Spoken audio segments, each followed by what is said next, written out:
The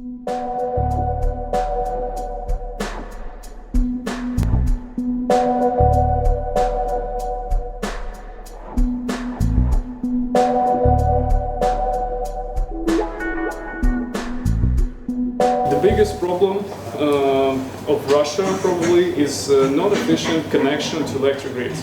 Some people say that the connection to the grid is not the big problem in us. We have bigger problems and huge spendings in the other fields. But I can say for sure that connecting to the grid is extremely expensive for small and medium-sized businesses. They have only a limited amount of money to be connected to the grid and to start the producing of their goods and their services. So this is why I went to America and grabbed some knowledge, some experience, analyzed the procedures and legal codes, laws and other methodics about the connection to the grid. And now I can say for sure that we can implement some of the solutions in our field. In order to protect the earnings and assets of utilities and the customers, utilities need to work closely with the regulators, with government officials, and represent the business side. It will help all of us and the final customers and governmental representatives just to identify the problem, to hear the different sides or opinions on the sides, and make working groups, and we make it in Moscow city government or in the other platform as RC, known as federal agency, which can help to communicate business side and governmental side.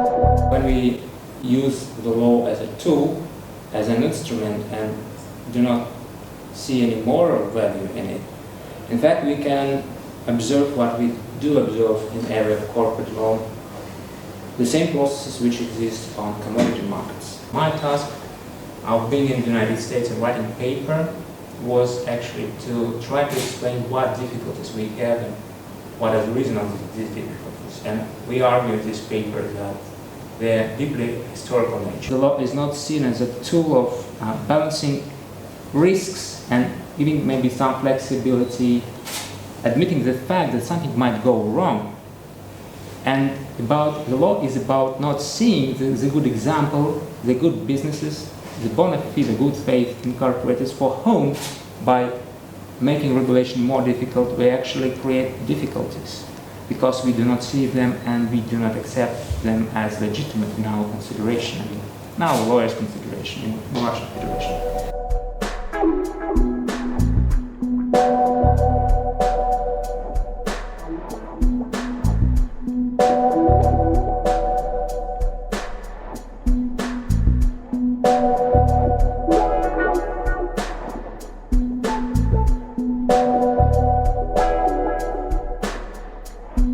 Начиная с 2004 года наблюдался очень резкий скачок цен на нефть.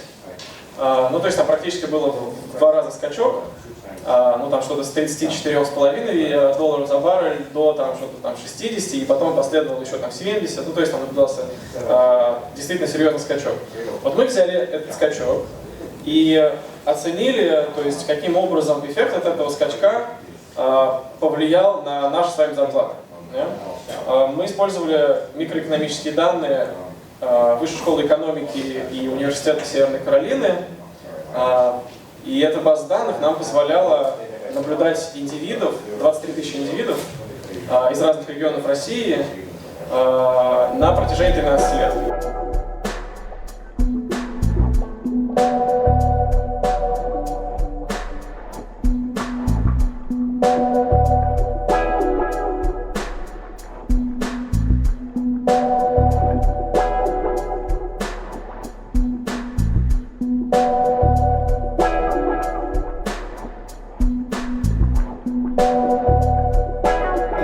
была изучить международный опыт и сделать, найти решение, которое позволит бы снизить эти транзакционные издержки.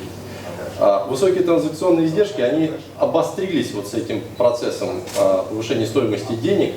И сейчас, в общем, появились реальные шансы что-то изменить, потому что пока деньги были дешевыми, эта проблема, в общем, не была настолько актуальна, как сейчас. Сейчас мы видим снижение процентной ставки, но, уверяю вас, это не облегчает положение компаний, потому что банки по этой ставке не дают кредит. А российская биржевая торговля вот на спотовом рынке, в частности на крупнейшей нашей бирже СПБ МТСБ, она характеризуется тем, что там отсутствует нейтинг или клиринг.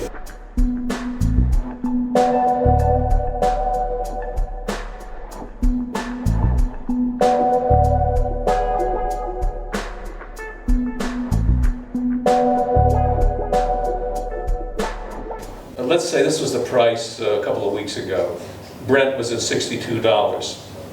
In the United States, most of the shale plays don't work at that price. Now some of them do, but most of the shale plays don't cover their lifting costs at $62. Even the Saudis need oil at $106 to balance the budget. Now, fortunate for the Saudis, they have reserves of perhaps $600 billion, so they can live with lower oil prices for an extended period. But Russia can't, and Iraq, and Venezuela, and Nigeria, Algeria, and Iran and Libya, those countries are hemorrhaging economically because of the lack of revenues emanating from the oil and gas sector. The reaction in the United States has actually been pretty swift. And it has to be swift because our industry is not owned by the state, it's owned by private interests. So CapEx, capital expenditure, is down 40% this year. The rig count is down 50% this year. Production is not yet declining for a variety of reasons. But production increases are slowing, and by the end of this year, we will see production of oil in the United States declining.